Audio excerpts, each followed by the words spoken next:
It's day 7 of the Sean Diddy Combs trial, and Cassie Ventura's mother has taken the stand, yet Diddy's attorneys decide not to cross-examine her. Not only that, one of the male stripper is now speaking on the stand. We also have to give you some more context to some of the testimony from yesterday's day 6 of the Sean Diddy Combs trial. This is our channel's coverage of the Diddy trial, day 7. Here we go now.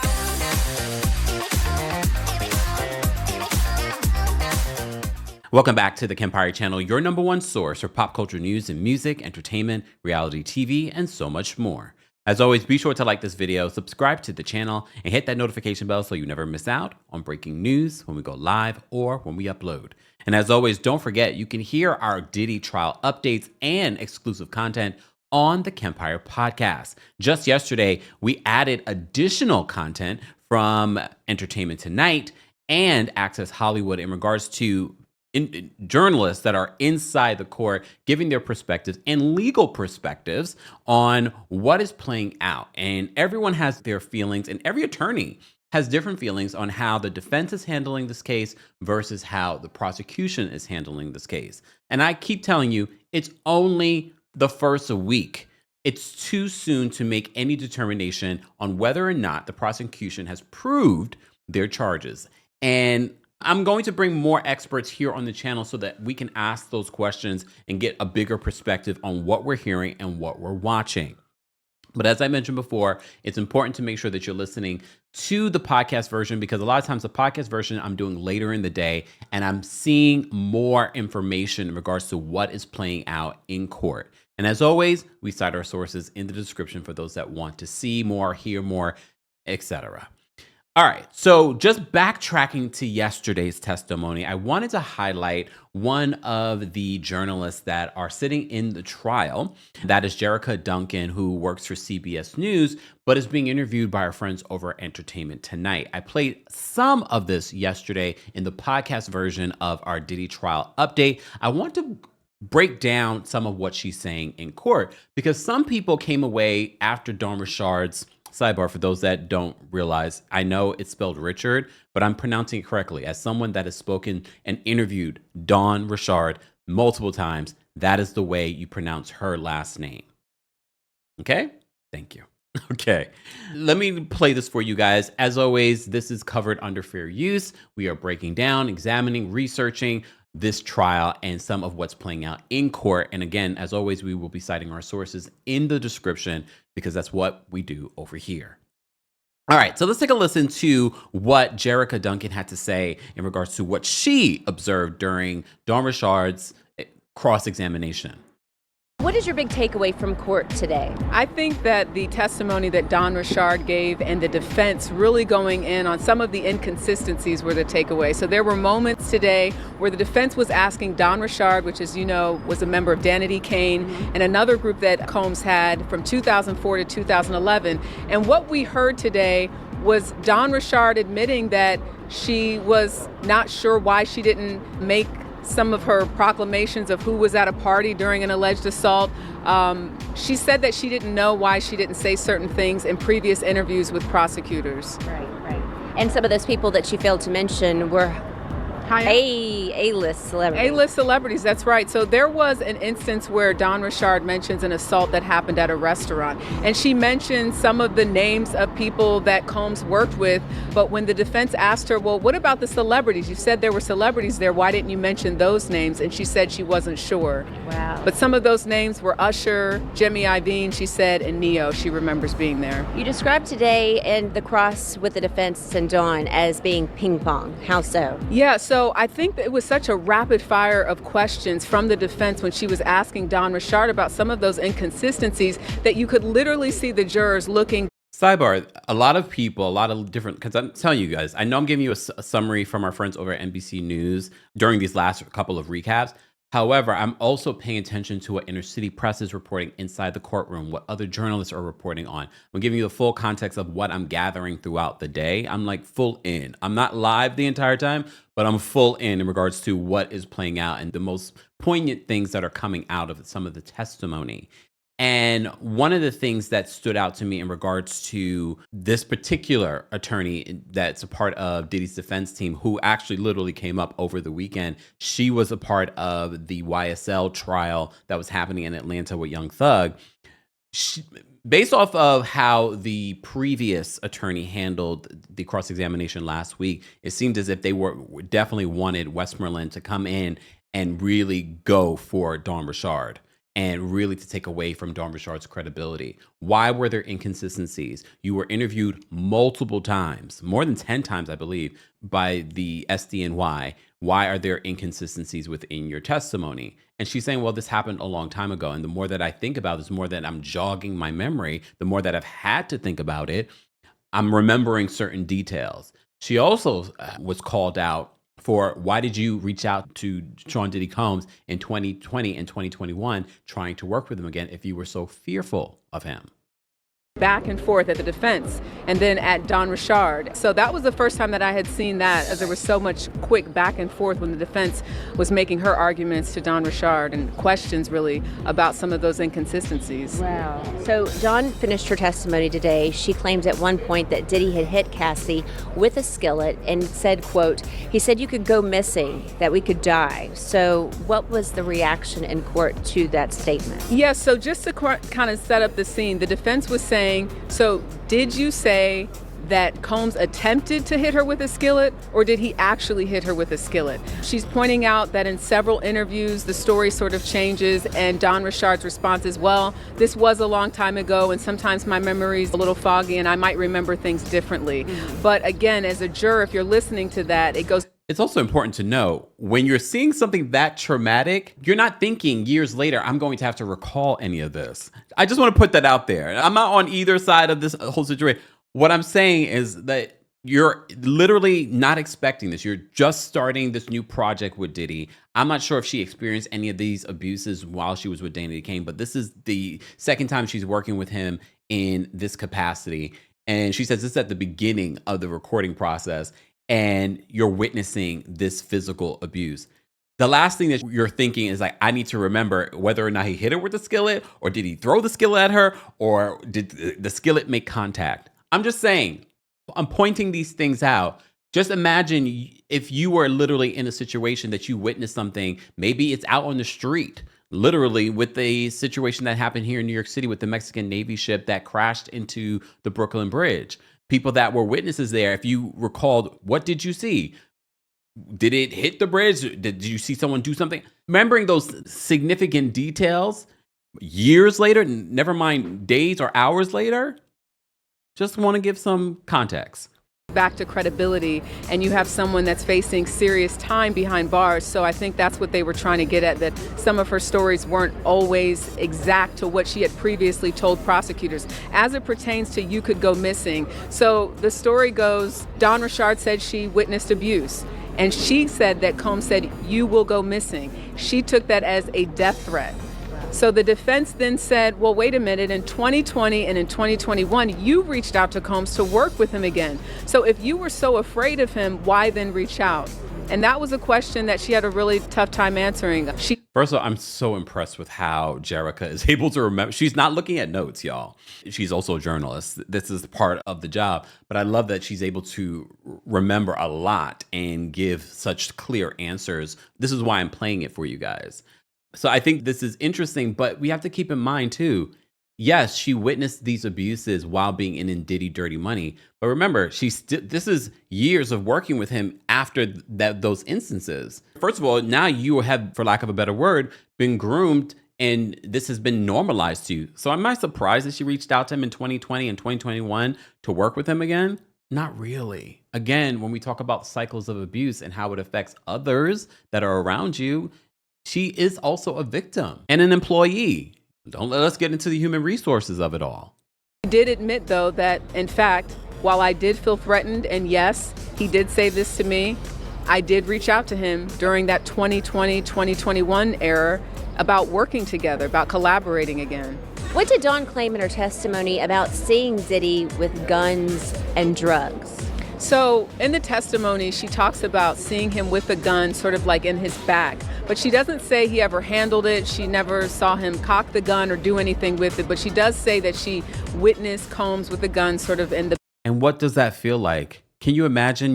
Let's put it in a picture that is all of us every day. Can you imagine showing up to your office that you're working one-on-one, a very casual office, and you see your boss, your manager, with a pow, pow, pow. And this is not one of those open carry states. You see your boss with a pow, pow, pow just walking around nonchalantly.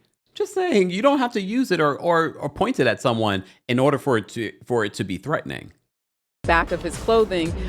When it comes to the drugs, she said that there was a drug dealer named One Stop who would come and deliver not just cocaine or Molly or ecstasy, but she said that he also had Plan B and birth control. Again, this is the drug dealer that she said his name was One Stop. Cassie's ex-best friend Carrie Morgan also took the stand. Tell us about her testimony and claims that she herself was also assaulted by Diddy. That's right. So Carrie Morgan, a woman from Buffalo, New York, who's pursuing a modeling career, meets Cassie when they were in their late teens. She said that she was her best friend from about 2001 to 2018. And the reason that they stopped talking is because she was assaulted by Combs. Her former best friend acknowledged that because of that assault, she did receive a settlement and signed an NDA, but received $30,000. So what I thought was interesting, Rachel, for as much as we have already heard from Cassie Ventura about the number of times that she says she was beaten up and assaulted by Sean Combs, her best friend, again, who was around at that time when she was dating Combs, said that she only saw 2 times in which Combs was physical with Ventura, once in Los Angeles and another time in Jamaica. Is this the best friend that Cassie told Diddy that he probably would be a better fit?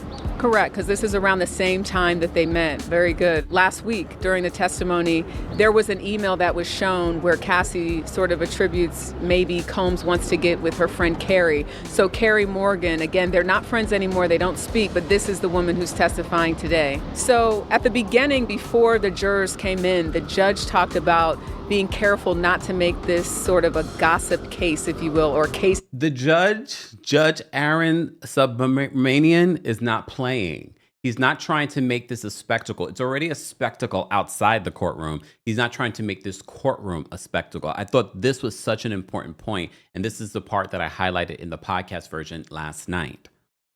Built on gossip were his words. So what we're seeing is the judge actually acknowledging that there's concerns from the defense about some of the statements that are being able to be read in court or some of the evidence that's being able to be submitted. So there's this acknowledgement that, focus on the racketeering, focus on the elements of the crime, not so much on things that are hearsay or gossip-like. Thought that was interesting. And these jurors are not sequestered by any means, No, right? So, no. I mean, you're not supposed to Correct. tune into news, read about it. I'm assuming now social media is added to that list. Which is so interesting to me. They're going to have to be very diligent and self-reliant on making sure that they do not. And are they all going to do that? Sidebar, in today's trial, 4 jurors were late. But if you're a New Yorker, they were believing that the reason why the jurors were late was because of the subway. It was the subway. I'm just going to say it. It was the subway. Yes, we have a very complicated system here, but this system is always delayed. So I'm pretty sure those 4 jurors were late because of the subway, or maybe they're just tired.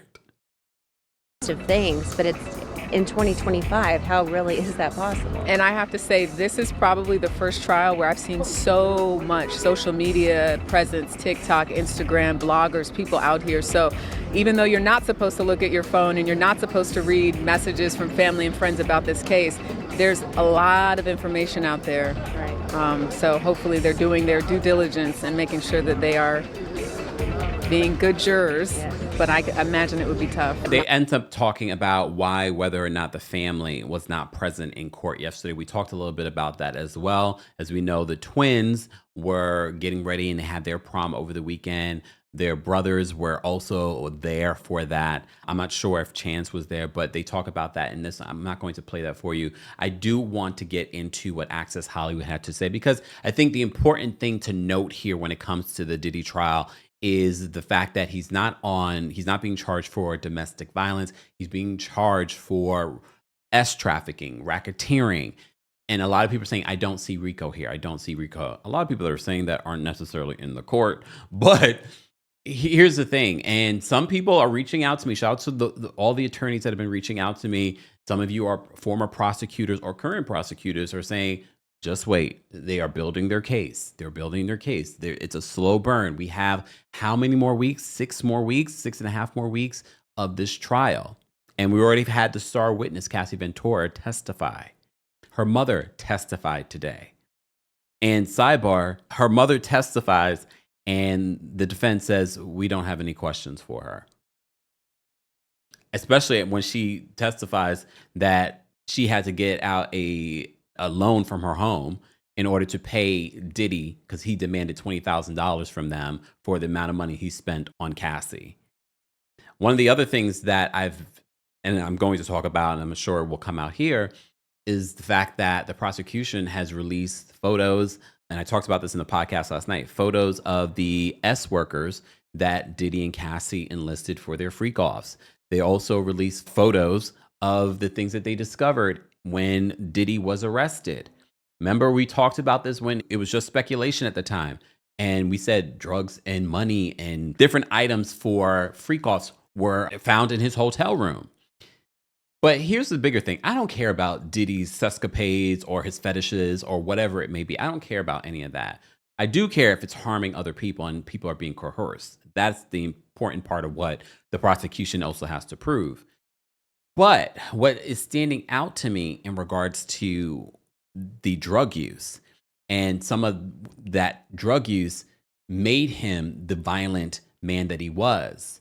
I'm wondering, and I'm not wondering, I'm pretty sure that DV stuff did not end. But again, it didn't involve Cassie. Who did it involve? Apparently, a lot of the potential witnesses are still under seal, and they're only unsealing them as we get closer to them testifying. And today, Cassie Ventura's mother testified. Diddy's former assistant, who testified yesterday, also testified today. And the Punisher, a stripper that was also involved in one of these freak-offs or involved with Cassie and Diddy, also is testifying today. Let's take a listen to what Access Hollywood's perspective, their own attorney, their perspective on what happened yesterday in day 6 of the Diddy trial. Don Richard's testimony, the purpose was to corroborate Cassie's story. So Don Richard told a very disturbing story about how she saw Diddy hit Cassie with a skillet while she was cooking eggs. Now, this was a huge part of her testimony. She said that he attacked her with a skillet and that Cassie went down on the ground in a fetal position, basically saying she knew what was going to happen when he came at her in that room. Don Richard went on to say that after this happened, Diddy brought her and another woman into his recording studio the following day, and he told them that this was not something they should. The other woman is Kalena Harper. That was also part of Diddy Dirty Money. Talk about, and in fact, threaten them by saying, where I come from, people that talk disappear. So Don Richard testified that she perceived this as a threat to keep her mouth shut. And prosecutors were looking to use that not only to corroborate Cassie's testimony, but to talk about Diddy and his pattern of silencing victims. And this is an important part to know. This is why I'm playing this for you guys again in day 7, because I think people are getting confused with what is the angle here. Are they proving their case? Buckle up. Those around him and using his power to keep people quiet while doing his bidding. Now, prosecutors got that out. Not just people, his employees. That's the enterprise portion of this. Into the testimony about this violent act, Diddy against Cassie. But the defense really went hard at Rashard during cross-examination. They were able to point out the inconsistency of her story over time. They asked a lot of questions about, did you hear the skillet fall? Did you hear something hit the wall? What actually happened that day? And pointed out that in prior interviews, the story had evolved and changed. The most important part of Rashard's testimony for the prosecution is the threat that was made after by Diddy to Rashard, basically saying, keep your mouth shut or something bad is going to happen. Well, the defense was really able to pick that apart on cross-examination. They pointed out that had never come up in 7 interviews with the government prior to trial. And in fact, That's important to note because it's chipping away at Dawn Richard's credibility. was just added to her story this week. So the defense was really able to undermine her credibility, point out how the story had changed significantly over time, and how that one detail, the most important to the prosecution, that threat, was something that she had not reported in the past. So all in all, the defense did a great job of attacking her credibility on the stand. On cross-examination, the defense has a couple of goals, and one is to impeach credibility. And so they point out other motivations for the testimony. Why would the testimony change at the time of trial from what somebody said years and years before, or didn't bring up years before? Well, in this case, for Dawn Richard, the defense says it was financial gain. She's bringing a civil lawsuit seeking compensation. So that's her motivation for testifying the way that she did on the stand. Carrie Morgan took the stand and talked about her relationship with Cassie Ventura. And it started off with Carrie explaining how they met, that they became best friends. They moved in together in Manhattan in 2004, talked about all of the things that they did together. And one of those things was go out. She said they went out, they went to dinners, they went to clubs, and it was a focus of the prosecution on direct examination to ask, did you both drink together? And so maybe this seemed a bit innocuous, but to me, I picked up the narrative prosecutors are laying down, which is prior to meeting Diddy, Cassie didn't really do any drugs. She didn't even really drink. This is what Carrie testified to. She said that anytime they would go out and have drinks, that Cassie would end up being sick. They didn't really drink that much together. And then when you think about what you heard in Cassie Ventura's testimony, where she talked about all of the drugs that she ended up doing and drinking that she did, she claims that the reason why she even did some of those things was to numb herself because of the intensity and the frequency of the freak-offs that she claims that Diddy forced her into doing. This was something that I expect to see being extrapolated on by the prosecution to kind of say that Diddy really did influence her to take drugs and ultimately become an addict. So there was the foundation there. She also testified that she and Cassie are no longer friends. And the reason, because she didn't want to be involved in their problems anymore. She said they had a volatile relationship. She also said that she didn't even want to be here to testify today, that she was called via a subpoena, and so she had to be. But she did not want to be here on her own, and she left that part of her life and all of their problems behind her. It also makes me wonder exactly Carrie saw, or that was just enough for Carrie. Because remember, Carrie Morgan, who is best friends with Cassie for 17 years. And again, she only said that she witnessed 2 incidents. Doesn't mean that all of what Cassie documented in regards to the abuses that she experienced with Sean Diddy Combs didn't happen. But she said she only witnessed 2 different events. The Jamaica one, I'm like, I don't know what that was. That just was, ugh. When you recount some of what happened in that Jamaica incident. But that was enough for Carrie to be like, I want no involvement in this. And part of why she disconnected from Cassie was because, very much like any person that's in an abusive relationship, they're choosing their abuser over their family and friends. And now they're being alienated. Now she no longer has that best friend anymore. And to this day, it's affected their friendship. They have not spoken since, I'm guessing the day that I reported this yesterday, since the day that Carrie signed an NDA and received $30,000. She didn't see Diddy after he physically assaulted her. she only saw Cassie. Carrie Morgan also testified about a very specific instance of Diddy attacking Cassie. Can you tell me about that? Carrie Morgan testified about two very specific and very violent acts by Diddy against Cassie. One was at his Hollywood Hills home, where Cassie was forced to flee. And in fact, they heard Diddy driving around trying to find them. Eventually, Cassie went home and it seemed to blow over. Another instance was a trip to Jamaica. She heard Cassie scream in a way that she described as guttural and terrifying. She saw Combs dragging Cassie by her hair, and the fight continued into the driveway, where she saw Combs push Cassie down, resulting in Cassie hitting her head on a brick.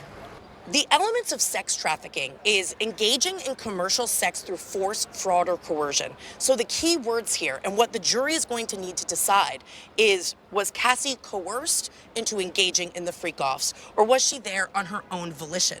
What we heard today, both from Dawn Richard and from Carrie Morgan, is that violence was not something Cassie was a stranger to at the hands of Diddy. What you're going to hear on summation is prosecutors closing that loop and tying the violence that Cassie experienced to her engaging in the freak-offs, meaning she engaged in them because the alternative was for her to be beaten.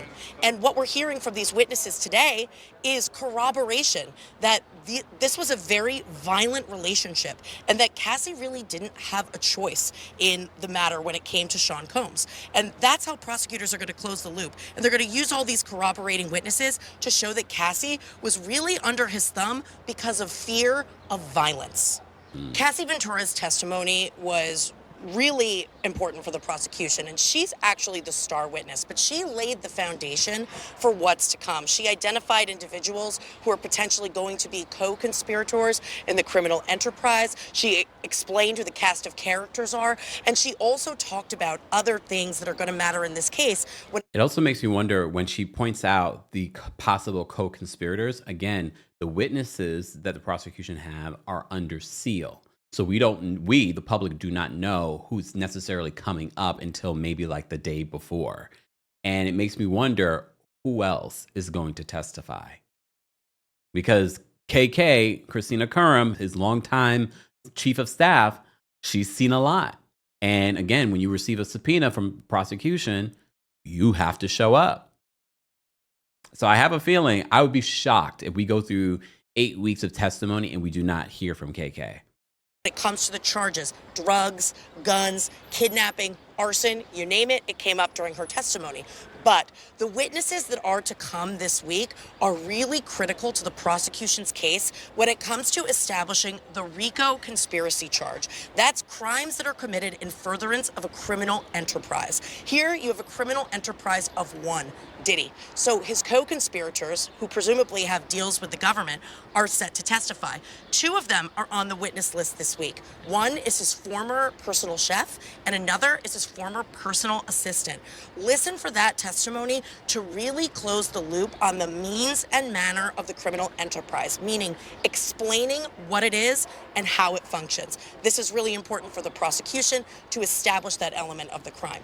Also, Cassie Ventura's mother is set to take the stand. She's on the witness list.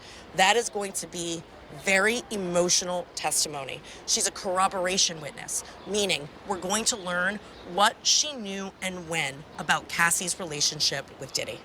And that's what we hear today. And we're going to go through Cassie Ventura's mother, Regina's testimony. I remind you, when she testifies, the defense, Diddy's defense team, said they have no questions for her. Which I know some people will be like, oh, it's not a good thing. However, again, we are 6.5 weeks out, and probably more than that, in regards to what's playing out in this case. But this is an important witness to the abuse. But you see what she's laying out here in regards to the RICO of it all. Many of the witnesses in this trial are still under seal. We're only learning week to week who's going to testify. Is it possible some of those big celebrity names may be called into the courtroom?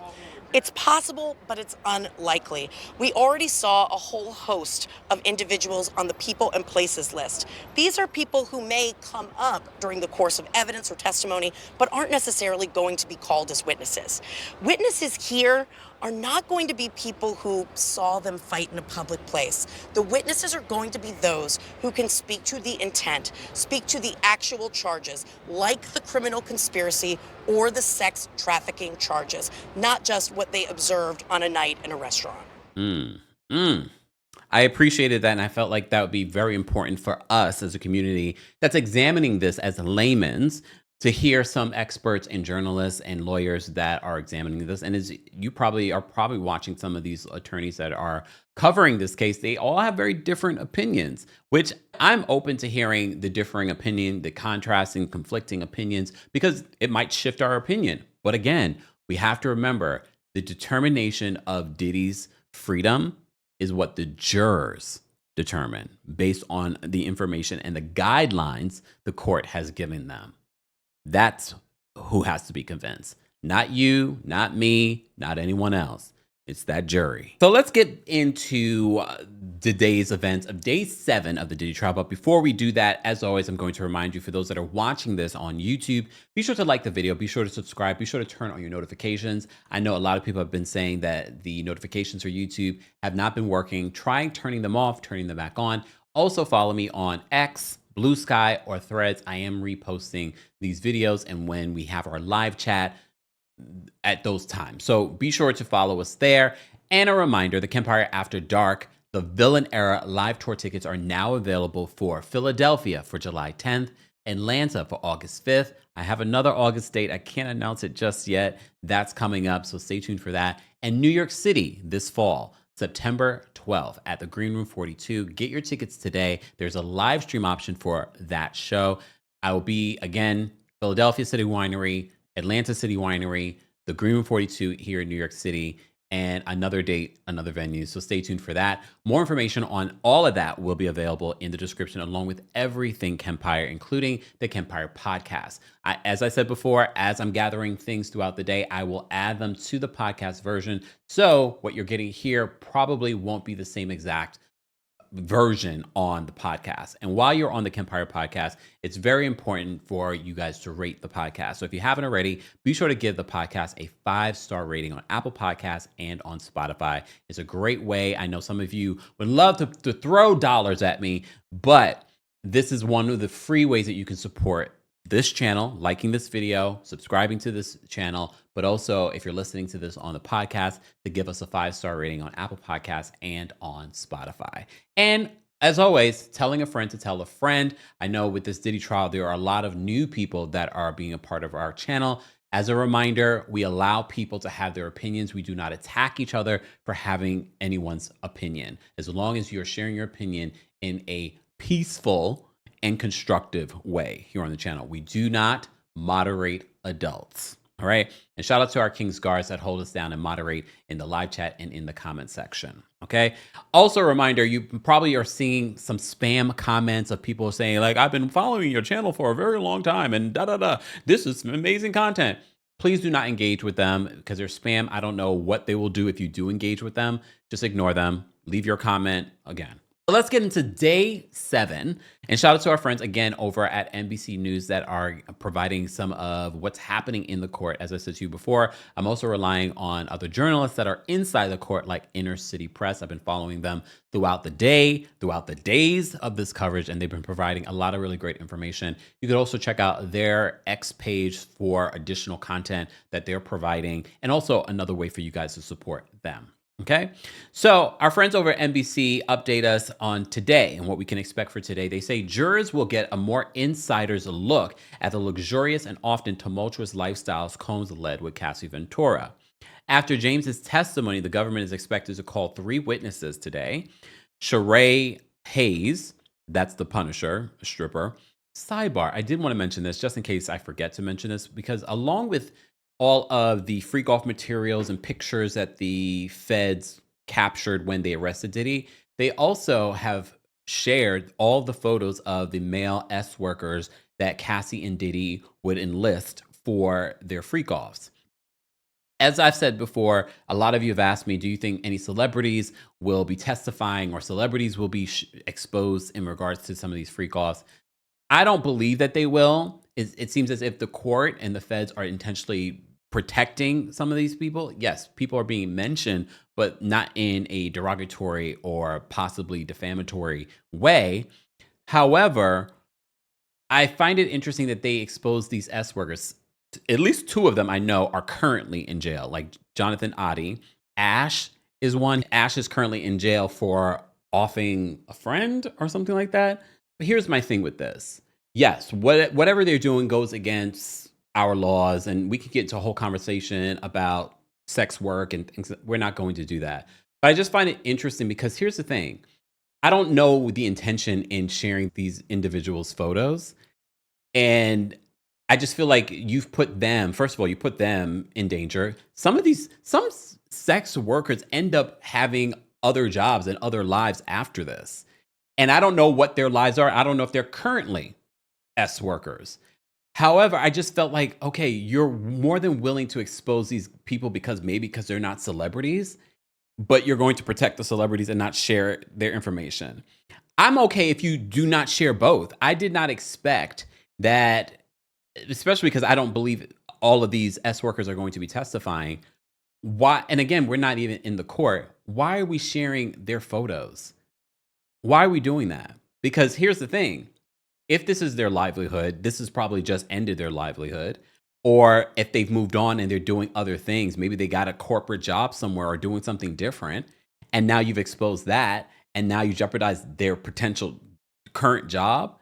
I just felt like that was so irresponsible. It felt icky seeing it. And we won't be sharing it here. I'm sure by now you've probably seen it all over social media. It's one thing to share the details of what's happening in this case, but there are actual innocent people that you're now exposing, but you won't do it for the celebrities. Why? Because they're celebrities or because they're public figures that actually probably not only committed a crime in these situations, but okay. It just feels icky. My feeling is just keep it all under seal and just allow if the people that are testifying, fine, but also just allow the jurors to see whatever this is. But again, I don't know why the jurors would need to see the images unless you're just confirming this is the person that's in the video. But anyway, that I just wanted to share that. I talked a little bit about that on the podcast version last night. Anyway, so they say that Sheree Hayes, who is the Punisher and also was a part of the Freak Offs, will testify today. Regina Ventura, Cassie Ventura's mother, and Jordan Atkinson, who was a chef for Diddy. And Diddy got into a physical altercation with Jordan. And I believe Jordan was in the Max documentary. I've seen a couple of the documentaries, so if I mix them up, I apologize in advance. But I believe it was the Max documentary that Jordan was in. So they said Hayes is an exotic dancer known as the Punisher, while Regina Ventura's Cassie's mother. Atkinson once worked as a personal chef for Combs. They said last week, Cassie Ventura described how Combs directed her to hire male S workers to take part in freak-offs, often long and drug-fueled orgies choreographed by the defendant who watched in the same room. And based off of what I saw in the courtroom reporting that they were doing, they talk about, at least they don't go in details about the freak offs, but the Punisher does talk about his first interactions with Cassie and Diddy. And he said that he immediately recognized who Diddy was and who Cassie was because he follows Diddy on Instagram, or followed. I don't know if he still does. All right. So they said the seventh day of testimony in Sean Combs' trial should start with continued questioning for his former personal assistant, David James. James gave compelling testimony yesterday, vividly recalling details of his 2-year stint at Combs' side, where he said that they ended up working like 20 hours a day. Crazy. I mean, even if Diddy gets off, I just feel like there are so many lawsuits that are coming his way, both civilly and even criminally. Because I don't know if the statute of limitations are expired when it comes to some of the abuses. They said that James gave compelling testimony yesterday. They said the witness was emotional at times, shedding tears as he described some of the better days and more rocky times Combs and Cassie Ventura enjoyed. They said that 3 witnesses testified yesterday on how Combs appeared to control Cassie Ventura. The witnesses were Dawn Richard, a singer in Combs' former girl group Danity Kane, Ventura's former best friend Carrie Morgan, and David James, a personal assistant who worked for Combs from 2007 to 2009. Richard recalled how Combs would allegedly punch and choke Ventura. Morgan testified that she witnessed Diddy assault Ventura twice, once in Jamaica and once in Los Angeles. Morgan also testified that Combs assaulted her in Ventura's home, leading to a falling out between Morgan and Ventura. James testified that Ventura told him that Combs controlled her career and money. And I don't know about you guys. I'm seeing so much old footage of Cassie and Diddy in interviews, and I'm just like, oh, there was an interview that DJ Envy did with Diddy, and Cassie was there, and Cassie was talking about her new music, and they were talking about, yeah, her new music is going to come out at the end of the year, maybe top of the next year. And you look at Cassie's face, and it's quite telling, like, there's something going on there. All right. So they said that Combs arrived in court this morning wearing a sweater over a white shirt. Important to note because, again, in this federal trial, we do not have any cameras or audio from this case, which I'm kind of glad about, guys, because you already see how it's a circus outside this courtroom. Can you imagine if cameras and audio were allowed?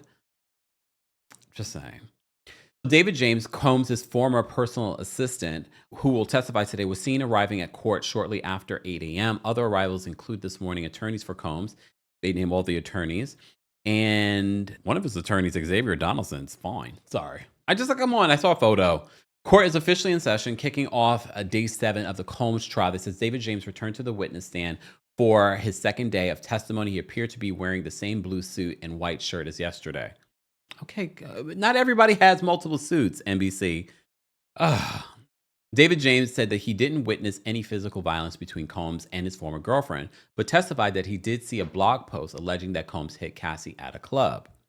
Combs allegedly searched James's computer history and became upset, telling James that someone was lying. The former assistant called it, quote, jarring, because Combs had never searched his computer history before.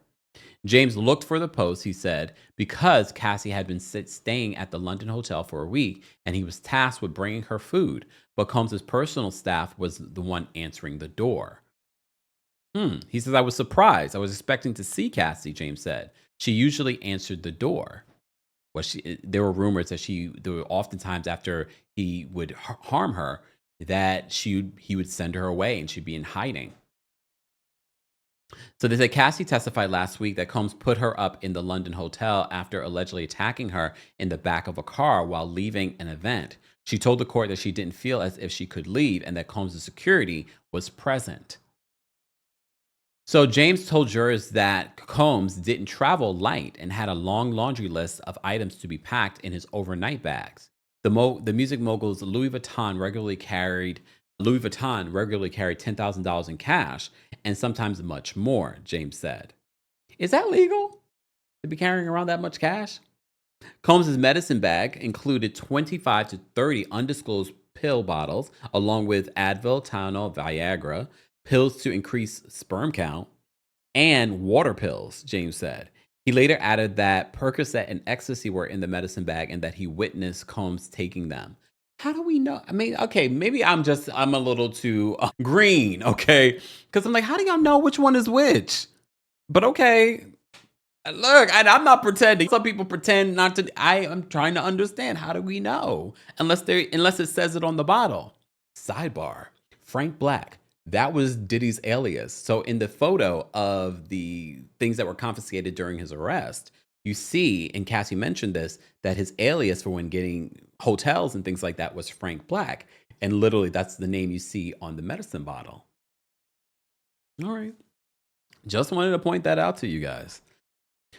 So that he later added that the Percocet and ecstasy were in the medicine bag and that he witnessed Combs taking them. The witness also said that he was instructed to buy baby oil.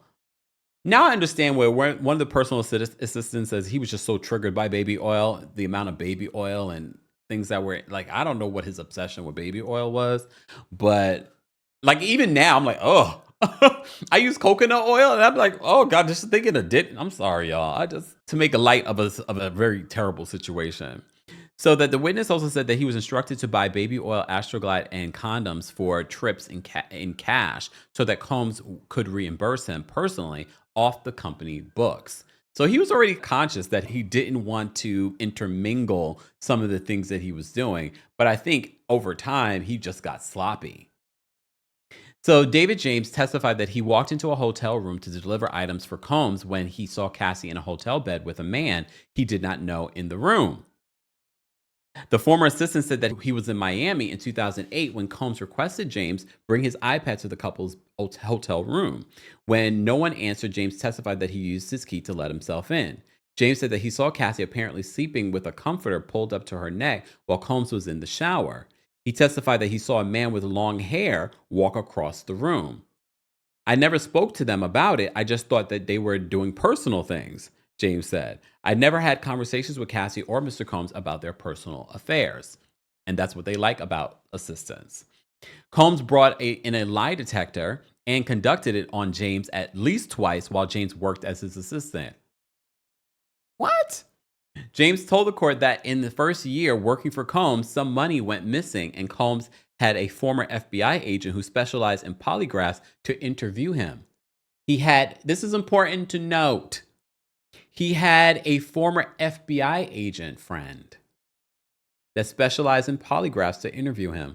Who else did he know? It was very intimidating, James said. I had never taken a lie detector test before. He added that the second time that he took a lie detector test was after a watch went missing. James also testified that Combs' security searched his clothes and drawers when a Cartier bracelet went missing. For all we know, one of the freak-off individuals could have taken it.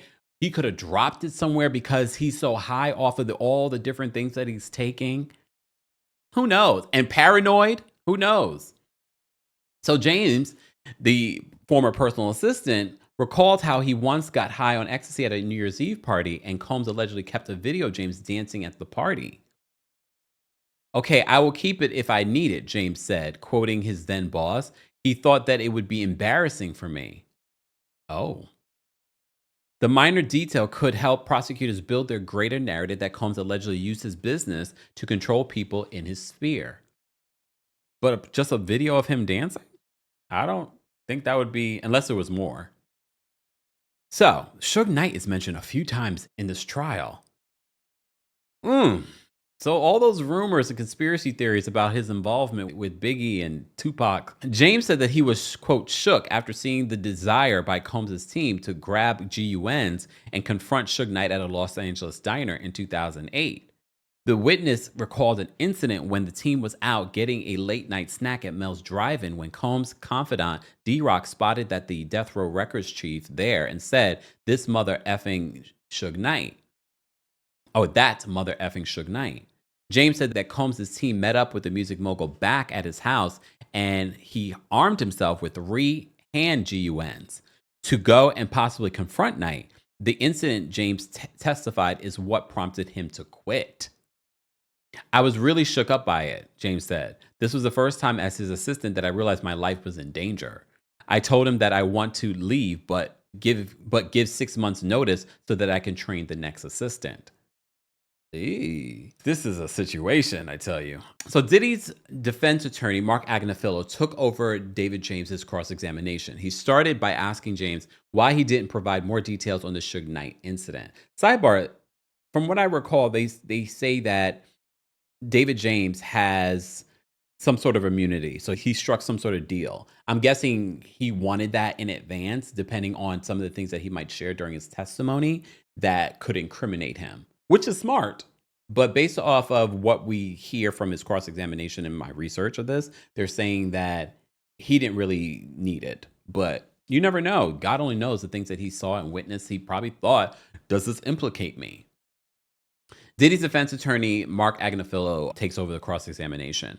James responded to the story stopped because he was instructed, quote, not to say anything that would incriminate himself. Agnafilo asked about a prior statement in which James said that he was inside the diner, but James said that he didn't remember it.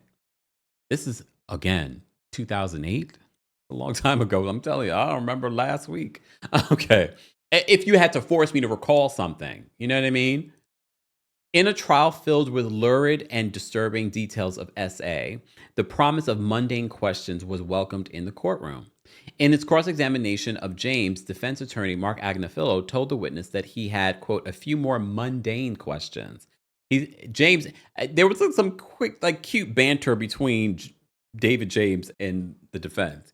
He says, I like mundane questions, drawing laughter from the gallery. James recalled how much he admired Combs and his desire to work for him. A lot of people did back then. I wore Combs' clothing line Sean John early on, James recalled. I was studying abroad in London in 2004. People would come up to me and say, where did you get Sean John from? And I understood his global reach, his brand. I wanted to work for him. He was successful, self-made, a brilliant marketer.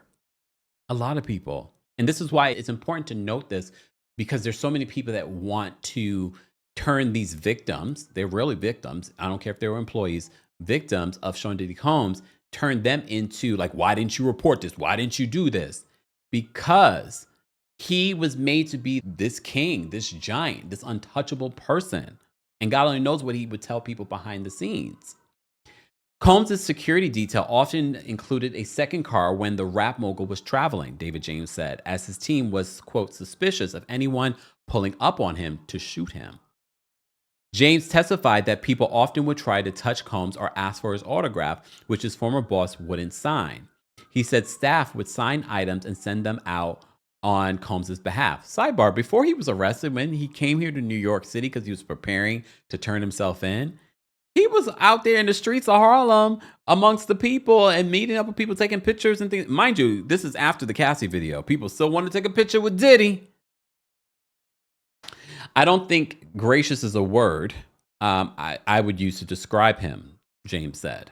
The security detail would also tell James, you know what rhymes with tired? Fired. Though James said that he admitted to Combs that he was tired once after running a red light, but James did not get fired for it. James disclosed that he was testifying under an agreement with prosecutors, though there's been no evidence so far that he would need legal protection.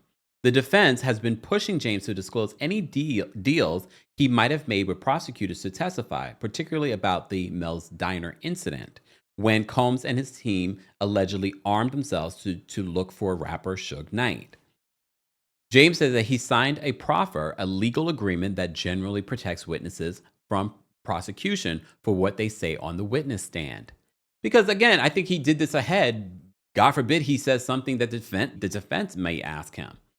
But so far, there's no evidence any crime was committed against Knight by Combs' team on the early morning trip to Mel's Diner in Los Angeles that would indicate James needs protection from prosecutors. So whatever happened with that incident, did they meet up with Suge Knight? I mean, Suge Knight is now in jail. He's fine. But Suge Knight is finding out about this. So, oh my gosh, is this going to lead to more unnecessary violence? Even in jail, and I'm not even just talking about out here in the streets. These jail situations, people know people at the jail that he's staying at.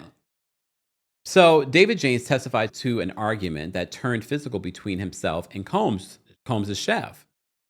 After which Combs told James that you can't put your hands on a woman. James told the court that he was in Miami in Combs' kitchen when the chef told him how to do his job.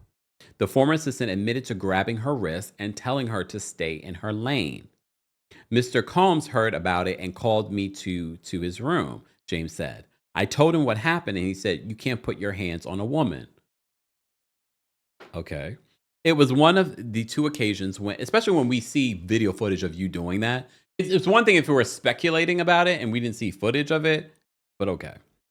It was one of the two occasions when Combs warned James that he could be fired, James testified. The other time was when James smoked marijuana. Again, when you are assisting a man that has a bag full of all kinds of things worse than marijuana. So Combs, but mind you, he's reprimanding David James in regards to getting physical with the chef. But from what I call, Diddy got physical with the chef, allegedly. I'll just say that. Combs didn't always get along with his former personal chef, Jordan Atkinson, James said. After one physical confrontation between, okay, see, I thought I was going crazy. After one physical confrontation between Combs and Atkinson in Alpine, New Jersey, Combs asked James to report Atkinson to the police, James said. He told me to make a police report that Chef Jordan hit him first. So he was trying to get ahead of it because he was worried probably. He says that I did not file it because I did not want to make a false report. David James was no fool. That's one thing that I've gotten from his testimony. He was no fool. And he was smart not to do it. He says, I did not file it because I did not want to make a false report. I went out and came back and told him I made the report. He's got a sense of humor, David James. Okay? He's got a sense of humor. So Combs' former personal assistant has finished testifying, and the government has called its next witness, Regina Ventura. So Cassie's mom has been sworn in, and prosecutor Emily Johnson will begin the questioning. Prosecutors revisited an email Cassie sent to her mother, Regina Ventura, in December of 2011 that said that Combs threatened to release explicit videos of Cassie after he learned that she was dating Kid Cudi. And there are a few bloggers that claim to have seen images of Cassie with other men, of her not having any clothes on. And a lot of those bloggers claim that they didn't say they got it directly from Diddy, but they believed that it was Diddy that was sending it around at the time. Prosecutors revisited that email, as I mentioned before. Ventura, her mom, I was physically sick. I did not understand it. The S tape threw me. He was trying to hurt my daughter. She testified that Combs wanted $20,000 for the video. Mind you, he probably had, at this particular point in 2011, he had multiple videos of Cassie. But maybe he was trying to force Cassie to come back into his life by telling her mom the truth, and that the mom wouldn't come up with the $20,000. Mind you, you're going to give this man $20,000 for a video when he probably has multiple videos. She testified that Combs wanted $20,000 for the video. Ventura said Combs was, quote, angry that he had spent money on Cassie and that she was with another person. We took a home equity loan. That was the only way that we could get the money, she said. And I wonder if Cassie knew any of this. Regina Ventura said that she took photos of her bruised daughter, Cassie, in late 2011 to make a record of the alleged beatings at the hands of Combs, Cassie's boyfriend at the time. And those photos have been shared on social media. I'm not going to share that with you guys, but some of those, there's one photo that a lot of people had at one particular time said that it was Photoshop, where you see Cassie with a busted lip. And apparently, no, that was not. That was real. She was bruised, and I wanted to make sure we memorialize it, Ventura told jurors about the photos taken in that December. Regina Ventura once called the police on Combs after Cassie told her mother that Combs had taken her phone. Ventura testified that she had a, quote, bitter argument outside her daughter's apartment building as she tried to get Cassie's phone back. Cassie was inside her apartment at the time, she said. I was trying to hit him, but I wasn't successful, Ventura told the court. He probably had security there. Eventually, Ventura said that Combs gave the phone back and took Cassie's car as he left. Defense attorneys chose not to cross-examine Cassie's mother, Regina Ventura, allowing her damaging testimony to stand uncontested. Because for them, okay, we're not going to badger Cassie Ventura's mother. Because, again, their case is not about DV. Clearly, this was DV. Defense lawyer Mark Agnafilo says, I do not have any questions for you. Ventura's testimony about Combs' threatening Cassie over an S-tape and abuse was left uncontested. The government's next witness is a man named Sheree Hayes. Hayes, who's 51, works as an exotic dancer who goes by the name The Punisher. The male stripper, nicknamed The Punisher, said that he was paid $800 to create a sexy scene for Combs and Ventura, all while keeping eyes off the music mogul. Hayes says that he was called to Trump Tower Hotel Suite in the fall of 2012 and was greeted at the door by Ventura wearing a bathrobe and nothing underneath, and she had a wig.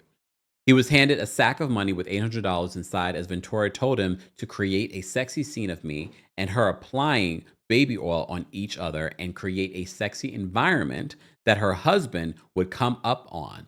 She said that do not acknowledge her husband and try not to look at him, and no communication. He then describes that Diddy comes out, but he couldn't see Diddy's face at the time, and Diddy had no clothes on at the time. So then they take their lunch break for the day, all right? Regina Ventura and Roderick Ventura, parents of Cassie, outside the courtroom today. The Punisher continues with his testimony, and he says that he was hired up to a dozen times. The first encounter with Ventura and Combs led to a healthy tip and more gigs, Hayes said. She said, "Thank you, that's what we wanted," and I was handed additional money. I counted it at the elevator and it was $1,200. Hayes said of the first encounter at Trump Tower. I now know he is Mr. Sean Combs. I was contacted a second time to go to the Essex house. In total, Hayes estimated that he performed for the couple from 8 to a dozen times. He said that he was called to the first rendezvous by a woman who called herself Janet, but it didn't take long for him to realize who his clients were, one of the biggest names in the music industry and his well-known girlfriend. Further along the line, I saw his face. He would wear a baseball cap, and I noticed his face. Ironically, I am a fan and follow him on Instagram, Hayes said of Combs. Hayes said that he got the nickname The Punisher as a teenager because of his prowess on the basketball court. David James, Combs' former personal assistant, testified earlier today that the music mogul once asked him to file a police report alleging Combs' personal chef assaulted him, as we already mentioned. James told the court that he didn't do it because he didn't want to make a false report. The incident occurred in Alpine, New Jersey, according to James, but a date was not given. So records of the 911 calls to Combs' former Alpine residence obtained by NBC News show that the police were called March 22nd, 2008, over an issue with Combs' personal chef. It's unclear if this was the same incident that James was referring to when he didn't file a report. A man named David James, told police the chef was fired and left upset, but stated that there were no threats made by her, according to the report. Police advised Combs and James that it was a civil matter. Mr. Combs was satisfied and just wanted to make this a matter of record due to his celebrity status, the report said. So I'm wondering, is this David James being caught in a lie because he said he didn't file a report, but the police were called? And now Mr. Combs was satisfied and just wanted to make this a matter of record due to his celebrity status. Here we go now.